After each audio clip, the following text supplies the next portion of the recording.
Mari kita mengakui iman kita. Yesus adalah Kristus, anak Allah yang hidup. Mari kita memberi salam kepada orang-orang kanan kiri saudara. Tugas di dalam gereja, jabatan di dalam gereja adalah pekerjaan yang bersama-sama. Firman hari ini berjudul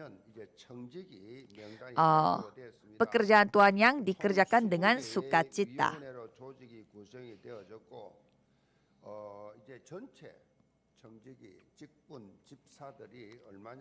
Jadi pada sekarang, pada tahun sebelum kami memulai tahun baru, kami telah mengumumkan daftar pelayan gereja Yewon di Seoul untuk tahun 2023. Jadi sistemnya terdiri dari atas total 20 komite, termasuk berbagai macam komite, dan pada tahun depan kami akan lebih fokus kepada penginjilan 237 negara. Maka dari itu, pelantikan diaken yang baru, kami telah menggunakan hati dan pikiran yang jauh lebih berbeda daripada sebelumnya. Dan saya memberi firman kepada mereka, tergantung pikiran dan juga hati seperti apa yang kita miliki, itu yang akan menentukan kehidupan beriman kita. Dan pada kemarin kita telah mengadakan workshop dengan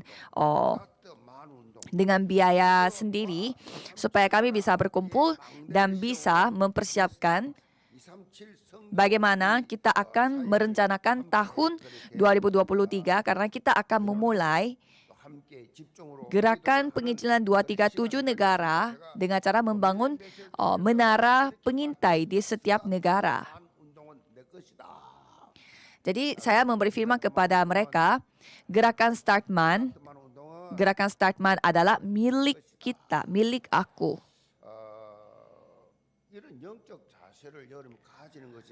Jadi sikap kita memiliki sikap yang seperti ini sangat penting. Jadi kita harus memiliki ambisi rohani. Kita harus memiliki ambisi yang suci. Jadi ini adalah sikap saya yang selalu saya miliki pada saat saya melayani sebagai seorang diaken dan sebagai seorang penatua di gereja sebelumnya. Pada saat saya menerima firman Tuhan dan menjadikan itu menjadi milik saya sendiri, langsung saya mendapatkan jawaban. Jadi sekarang, para pelayan dulu, para anggota diaken dulu harus memiliki sikap yang seperti itu terlebih dahulu. Jangan berpikir, ya pasti ada orang lain yang lakukan itu. Misalkan kita sedang mengadakan gerakan tiga orang harus menjadi satu tim untuk melakukan pelayanan bersama-sama. Kalau gitu kita harus berpikir, ini maksudnya Tuhan supaya aku bisa memiliki tim. Jadi ini bukan cerita orang lain, tetapi ini cerita untuk kita sendiri, supaya hidup kita itu menjadi makin dinamis.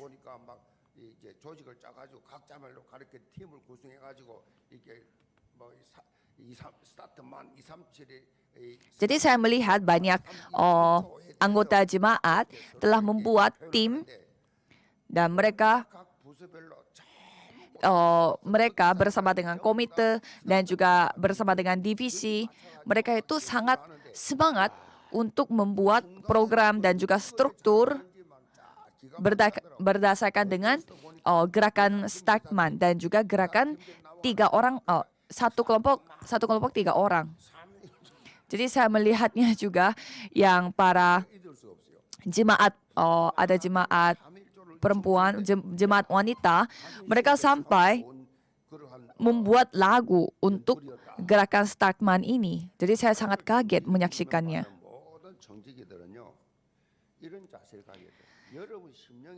Jadi saya berharap saudara yang telah menerima jabatan baru memiliki sikap yang seperti itu.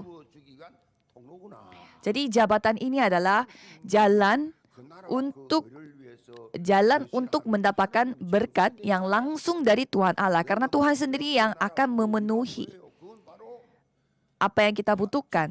Jadi di Matius 6 ayat 33 mengatakan apa?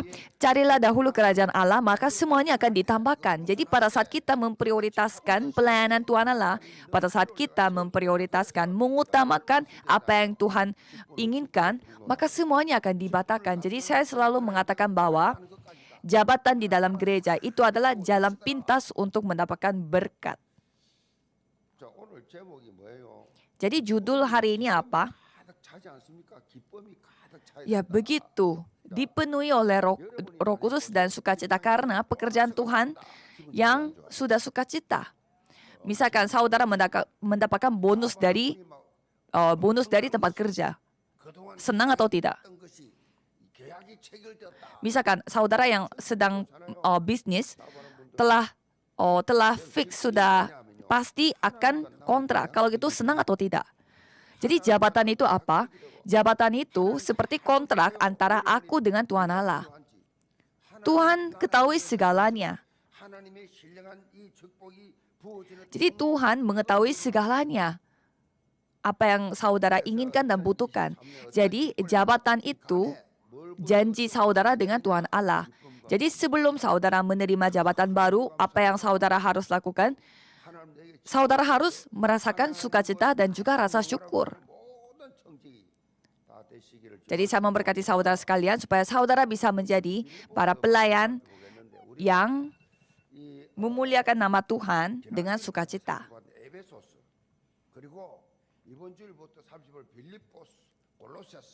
Jadi selama ke minggu, jadi mulai hari ini kita akan membahas kitab Filipi. Efesus yang kita bahas sampai minggu lalu itu, kita selesai membahas tentang Efesus, maka dari itu sekarang saatnya kita akan membahas Filipi.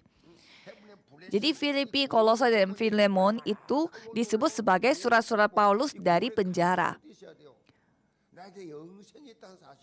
Jadi dalam surat Paulus dari penjara memiliki pesan khususnya di Efesus, itu mengandung arti yang sangat bersyukur atas keselamatan. Apakah saudara masih memiliki rasa syukur atas keselamatan saudara? Apakah saudara memiliki sukacita atas hidup yang kekal? Saya telah diselamatkan oleh Tuhan Allah dari dosa. Saya telah memperoleh hidup yang kekal. Saya sangat bersyukur. Saya memuji nama Tuhan. Apakah saudara memiliki hati yang seperti itu? Jadi, Kristus, yaitu rahasia Tuhan Allah, ini begitu berharga, begitu bernilai. Itu yang diceritakan dari kitab Filipi. Dan kalau kitab Filemon itu menceritakan betapa berharganya satu jiwa bagi Tuhan Allah.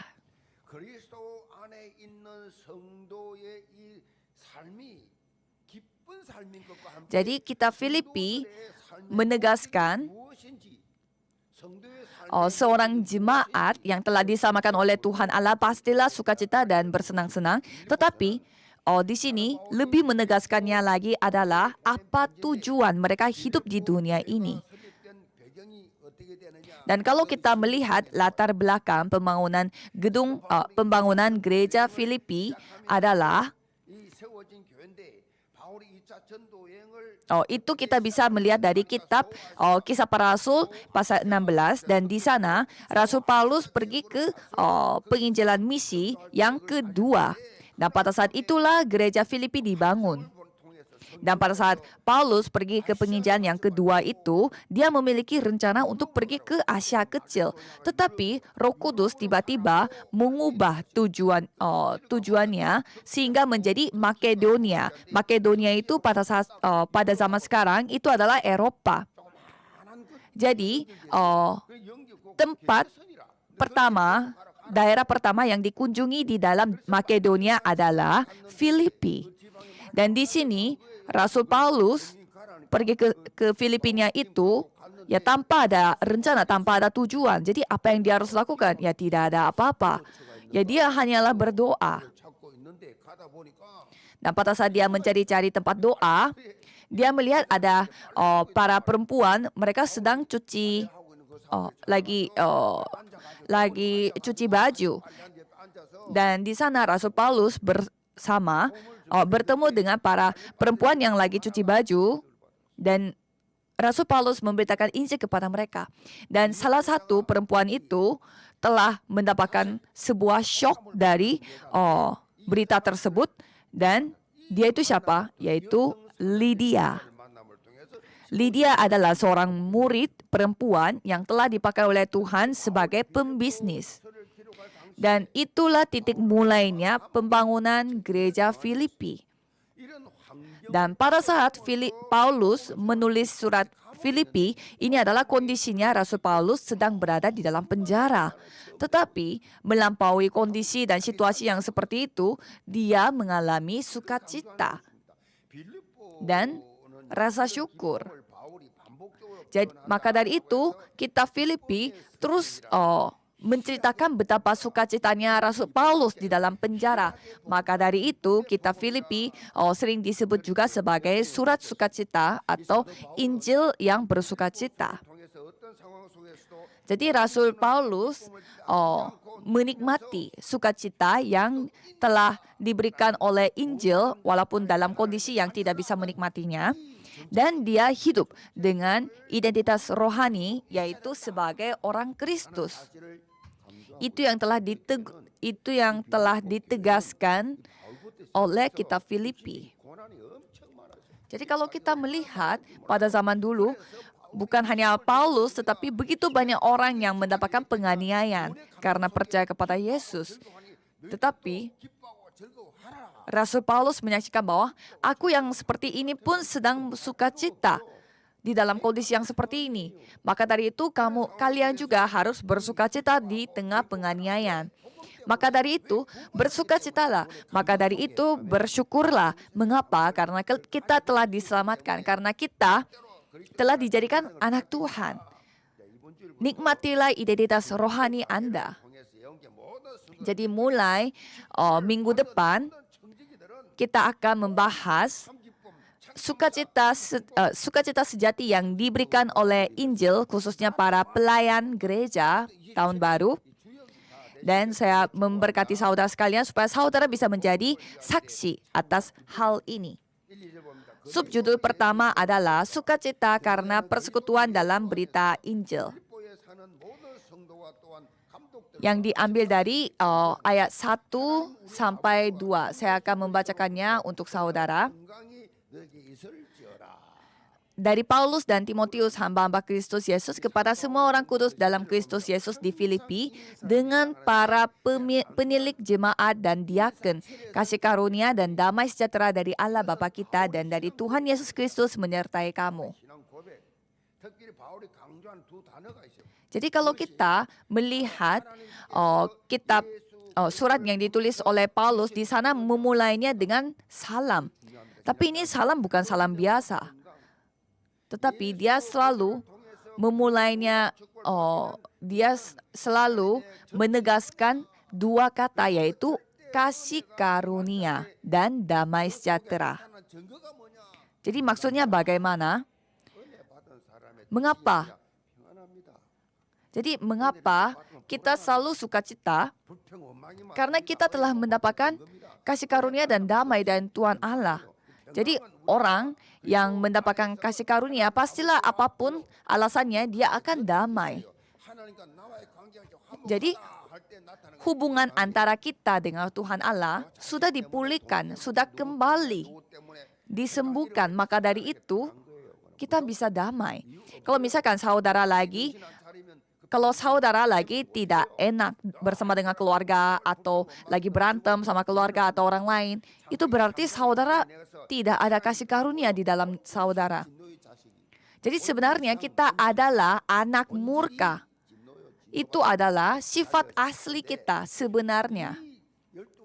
Tetapi 12 masalah rohani itu yang kita Itu yang kita miliki sehingga kita harus pergi ke neraka karena itu memang nasib kita, takdir kita. Tetapi tiba-tiba ada perubahan melalui seorang yang membawa Injil kepada kita. Semua masalah dosa kita, masa lalu, masa sekarang, masa depan, semuanya telah diselesaikan. Jadi masalah dosa saudara sudah diselesaikan. Dan itu disebut sebagai penciptaan ulang. Kita telah diciptakan ulang. Kita telah lahir kembali. Orang yang tidak percaya menjadi orang yang percaya. Jadi pada saat saudara diselamatkan kembali, pada saat saudara diselamatkan dari dosa, itu adalah penciptaan ulang. Maka dari itu, berkat rohani itulah yang kita harus miliki. Maka kita akan menikmati kasih karunia dan damai sejahtera. Jadi Rasul Paulus tidak terpengaruh oleh situasi kondisi, tetapi dia telah menikmati jawaban rohani 24 jam, 25 jam dan bersifat kekal.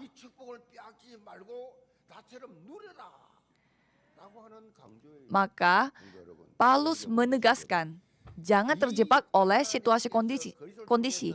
Nikmatilah apa yang saudara sudah miliki. Jadi damai sejahtera, jangan sampai direbut oleh orang lain. Jadi saudara harus meneruskan rasa haru yang saudara miliki. Tapi kalau setan akan terus berusaha untuk merebut hati, kasih karunia, dan damai sejahtera. Jadi mari kita cek ayat 3. Ayat 3 mengatakan,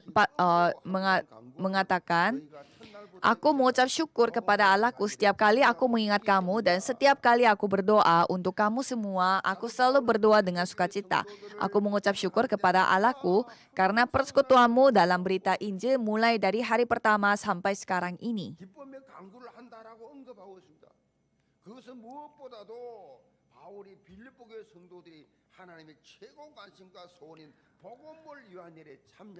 Jadi maksudnya, Rasul Paulus itu begitu bersukacita. Dan pada saat Rasul Paulus berdoa untuk anggota gereja Filipi. Karena anggota jemaat Filipi, mereka fokusnya hanya pada pelayanan Tuhan Allah untuk menjangkau jiwa-jiwa. Jadi saudara, kalau saudara memiliki hati untuk berpartisipasi dalam gerakan penginjilan ini, pasti Tuhan sendiri yang ketahui hati saudara. Jadi saudara, selalu ingatlah bahwa saudara sedang berpartisipasi dalam gerakan penginjilan misi. Itu kesadaran rohani yang saudara harus miliki. Jadi melalui jabatan, karena ada jabatan itu, saudara berterima kasih, saudara memuji Tuhan dan memuliakan nama Tuhan. Dan itu adalah sikap yang saudara harus miliki. Dan kalau kita melihat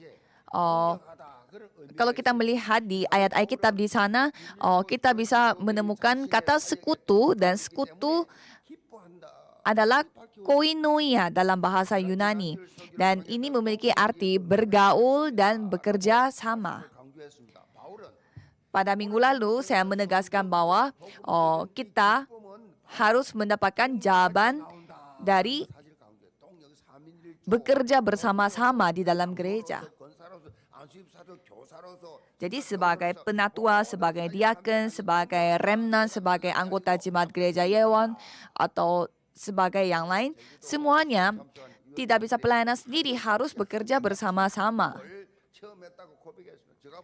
Dan pada saat saya mendengarkan kesaksian, saya mendengarkan kesaksian dari orang-orang yang dilantik pada tahun baru di workshop, mereka juga semua pada mengakui bahwa mereka juga semua telah menikmati berkat kesatuan, tim kesatuan. Jadi, seperti kesaksiannya mereka, semua anggota jemaat gereja pun harus memiliki kesaksian seperti itu.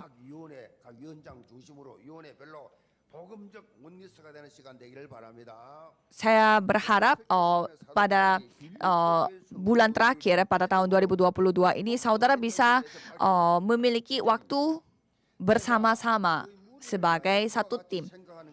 Dan kalau kita melihat ayat 7, di sana mengatakan, memang sudahlah sepatutnya aku berpikir demikian akan kamu semua. Sebab kamu ada di dalam hatiku oleh karena kamu semua turut mendapat bagian dalam kasih karunia yang diberikan kepadaku. Baik pada waktu aku dipenjarakan maupun pada waktu aku membela dan meneguhkan berita Injil. Jadi di sini kita bisa menyaksikan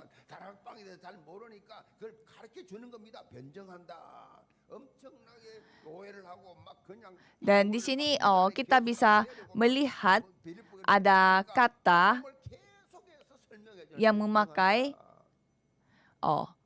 aku membela dan meneguhkan berita Injil. Jadi kenapa Rasul Paulus sampai membela?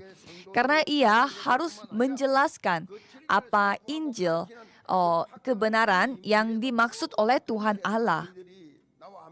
Jadi banyak orang yang memiliki kesalahpahaman atas Injil tersebut. Maka dari itu, setiap saat ia selalu mengajarkan Injil supaya tidak ada orang yang salah paham. Tapi cara dia menginjilnya itu supaya bagaimana? Selalu bekerja bersama-sama. Walaupun dia berada di dalam penjara, para anggota gereja Filipi selalu membantu Paulus. Jadi mereka selalu membantu mereka, mempertaruhkan nyawa mereka. Jadi coba saudara bayangkan, ini tidak gampang. Mereka juga berada di dalam penganiayaan, tetapi mereka mengumpulkan uang dan mengumpulkan segala hal yang mereka miliki hanya untuk membantu Rasul Paulus yang sedang berada di dalam penjara. Jadi mereka memberi segalanya, memberi uang, memberi persembahan, dan memberi bantuan doa kepada Rasul Paulus sehingga ia merasa terhibur. Dan kalau kita melihat zaman sekarang, mereka semua hidup individual, ya jadi hidup sendiri, mati sendiri. Jadi maksudnya kita harus mencari jalan hidupnya itu sendiri dan ya udah kita harus carinya sendiri, jangan mengandalkan orang lain. Jadi itu maksudnya bagaimana? Kalau kita melihat Kejadian pasal 3, 6, dan 11, ya itu maksudnya. Hanya berpusat pada diri, berpusat pada materi, berpusat pada kesuksesan. Jadi akhirnya bagaimana? Menara Babel. Kalau kita harus hidup berbeda dengan tren dunia atau alur dunia. Jadi apa kata kebalikannya hidup sendiri dan mati sendiri? Yaitu gotong royong. Kita harus bekerja bersama-sama. Kalau pelayanan Tuhan Allah, kita harus lakukannya dengan bersama-sama.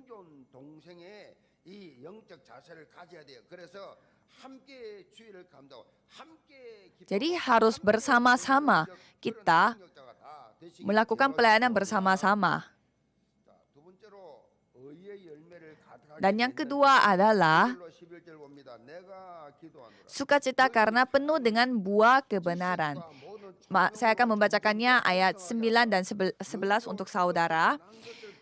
Dan inilah doaku, semoga kasihmu makin melimpah dalam pengetahuan yang benar dan dalam segala macam pengertian, sehingga kamu dapat memilih apa yang baik, supaya kamu suci dan tak bercacat menjelang hari Kristus, penuh dengan buah kebenaran yang dikerjakan oleh Yesus Kristus untuk memuliakan dan memuji Allah.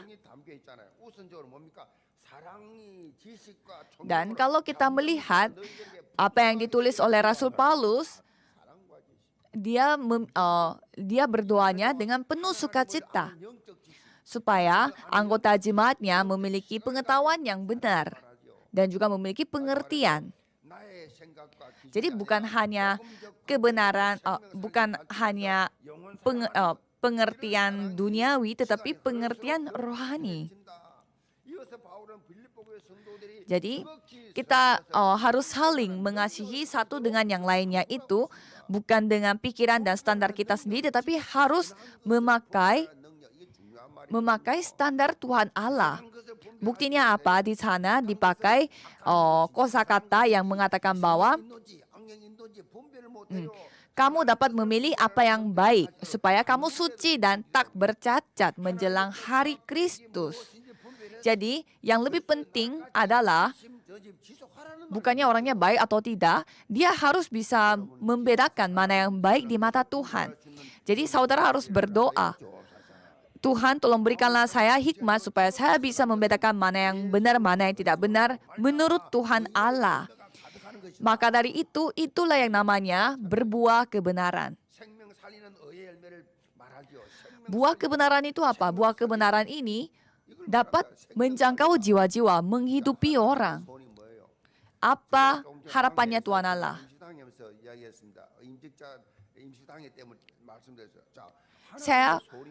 Saya pernah berfirman juga kepada orang-orang yang baru dilantik.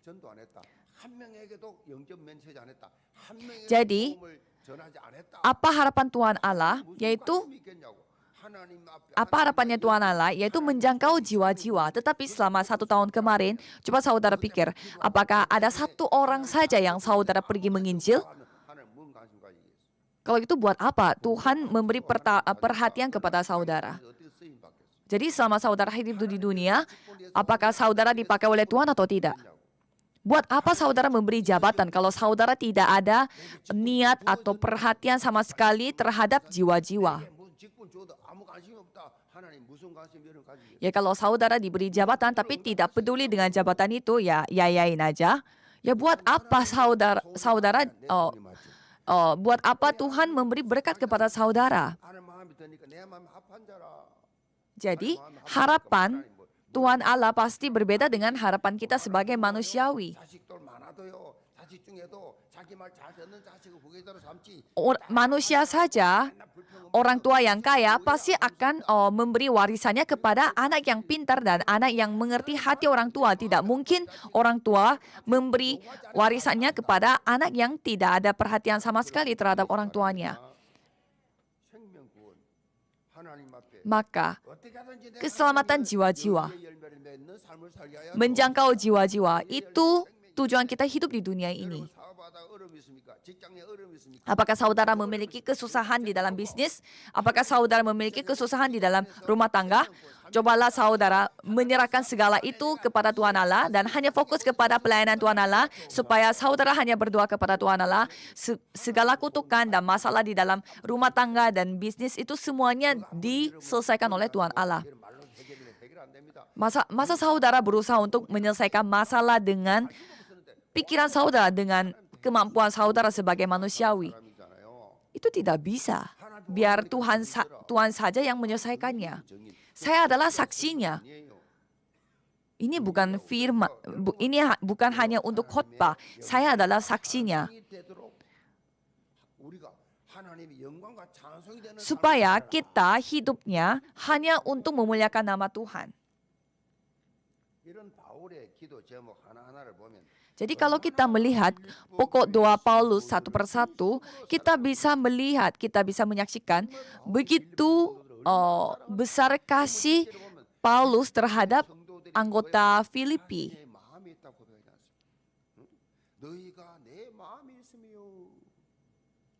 Jadi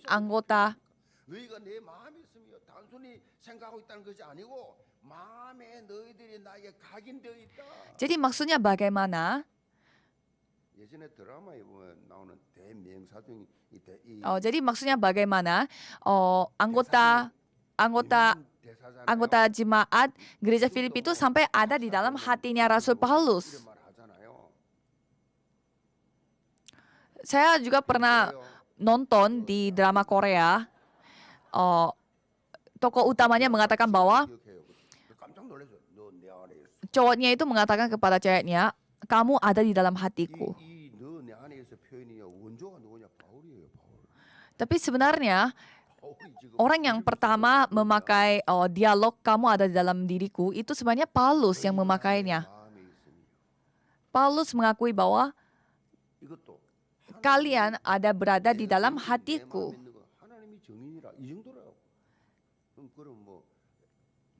Dan apa yang dikatakan oleh Paulus, 조금 더 고상하게 표현하면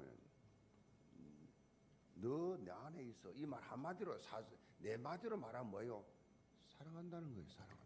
jadi kalau artinya, apa artinya dari kamu berada di dalam hatiku? 바울은 본문 8절에 Ya artinya aku mengasihimu. 심장으로 너희를 사모한다. Dan kalau kita melihatnya, 한 사람 한 사람이 얼마나 소중한 거예요.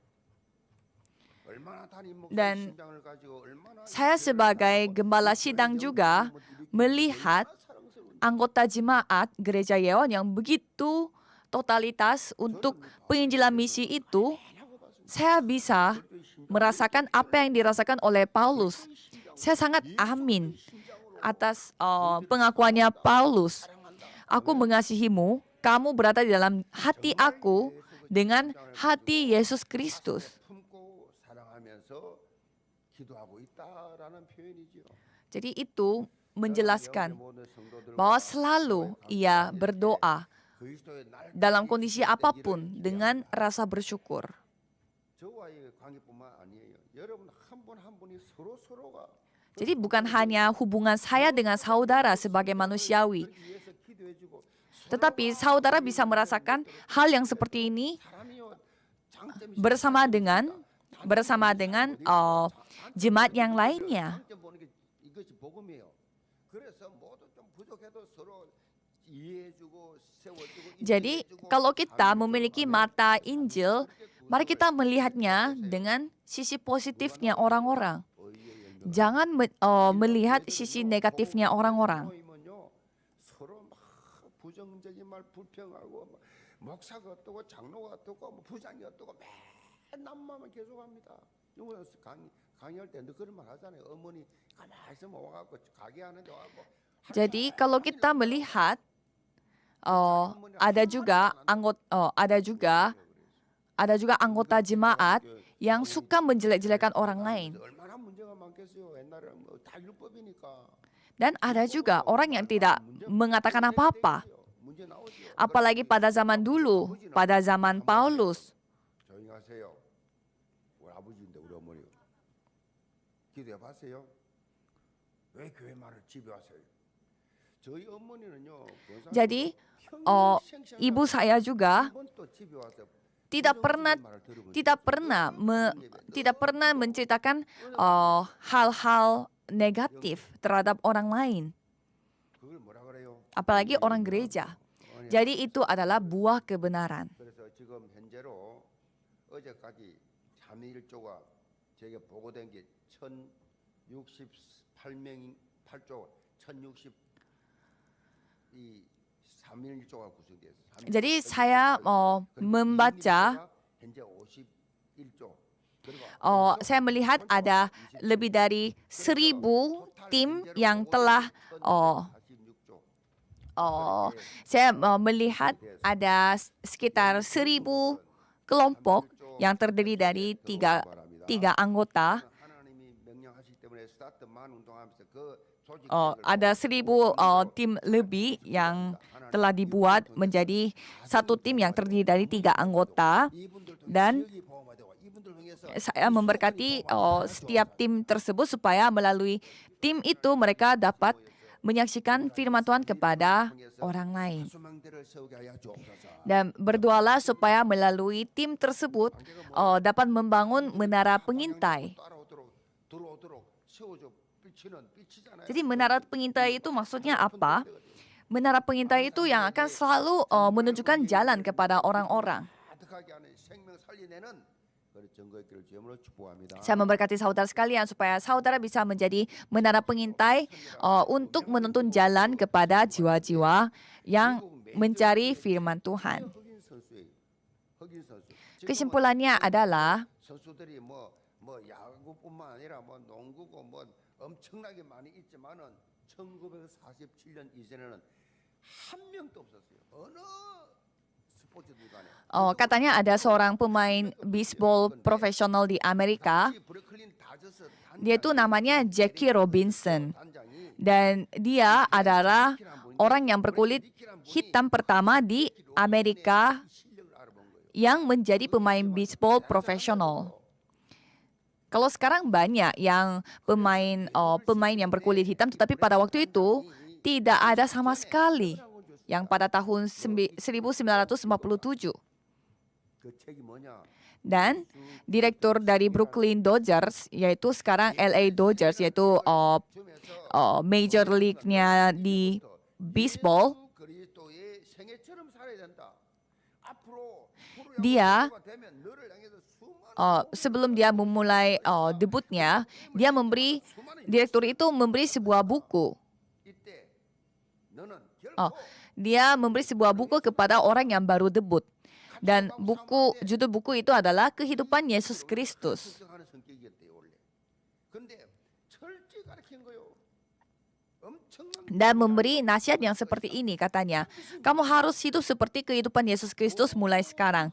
Jika kamu menjadi pemain baseball profesional ke depan, pasti banyak yang menghina kamu dan mengejek kamu. 살아남으면 Kalau kamu selamat dari kondisi ini, 많이 너를 따라올 것이다. begitu banyak orang yang berkulit hitam, mereka akan mengikuti kamu. 때마다 그 많은 야유와 비방과 그 조롱을 다 이기라고 약속을 지켰어. Maka dari itu, 살아야지. ia juga berjanji bahwa saya akan hidup seperti Yesus Kristus. 미국의 모든 스포츠계 Dan mulai sejak saat itulah pemain berkulit hitam mulai masuk dan debut di dalam bidang baseball. 모든 청지기들이 Mengapa saya menceritakan hal ini? 적 자세를 가져라. Saya berharap para pelayan gereja untuk tahun 2023 memiliki sikap rohani yang seperti ini. 있다라는 미션에 Apa yang saudara lakukan, apa sikap yang saudara miliki, itu yang menentukan masa depan gereja Yewon. 한국교회 세계교회 보세요. 지금 교회 모델을 갖던 교회가 있습니까? 복음 공동체 Coba saudara melihat di dunia, semuanya bersungut-sungut, semuanya berpecah belah, dan tidak bisa bersatu walaupun di dalam gereja. 무시합니다. 전지가 불교는 하나니까 존경하고 우리 Jadi di negara Korea Selatan saja mereka menghina orang-orang Kristen 올바로 감당할 때 karena gereja-gereja pada bertengkar, menuntut satu dengan yang lain. Maka dari itu, mari kita mengambil sikap rohani yang baik supaya para remnant bisa bertumbuh sesuai dengan firman Tuhan Allah. Ayat 6 mengatakan bahwa akan hal ini aku yakin sepenuhnya, yaitu ia yang memulai pekerjaan yang baik di antara kamu akan meneruskan sampai pada akhirnya pada hari Kristus Yesus. 착한 일을 시작하셨고 그 일을 이룰 수 있는 분도 성삼위 하나님이시고 그래서 우리는요 그 영적 흐름을 따라가야 됩니다. Maka dari itu, kita harus mengikuti alur rohani di dalam gereja. Alur rohani itu datang dari mana? Dari firman mimbar, firman hari Minggu. Jadi setiap hari saudara dengarkan. 그거 그만하세요. 그거 해봐야 아무 소용 없습니다. Jadi tidak ada gunanya. 안 통합니다 그거. Tidak ada gunanya kalau saudara menonton ini dan itu. 얼마나 진실되게 얼마나 사실적으로 Cobalah saudara hanya mendengarkan firman Tuhan, menonton firman, supaya itu bisa menjadi milik saudara sendiri. 여기에 모든 청지기들, 직분자들, 강당과 이사지 소통하면서 Jadi saya 간절히 berharap 내가 죽고 옛 사람은 죽고 새 사람이 거듭나서 영적 Jadi saya berharap saudara bisa menyerahkan gengsi saudara sehingga saudara mati secara rohani tetapi hidup secara rohani untuk diperbaharui dan diciptakan ulang untuk dipakai oleh Tuhan Allah. Kalau kita sekali berbentuk satu tim dan memiliki kekuatan oneness, kesatuan, tidak ada yang bisa mengalahkan kita. Maka dari itu, setan akan terus menyerang kita. Mari kita menikmati rasa berterima kasih dan sukacita dari satu tim ini dan dipakai oleh Tuhan Allah. Mari kita berdoa.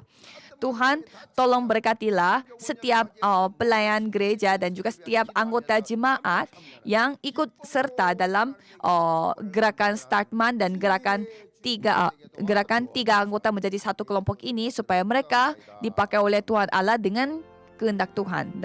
Dalam nama Tuhan Yesus Kristus kami berdoa. Amin.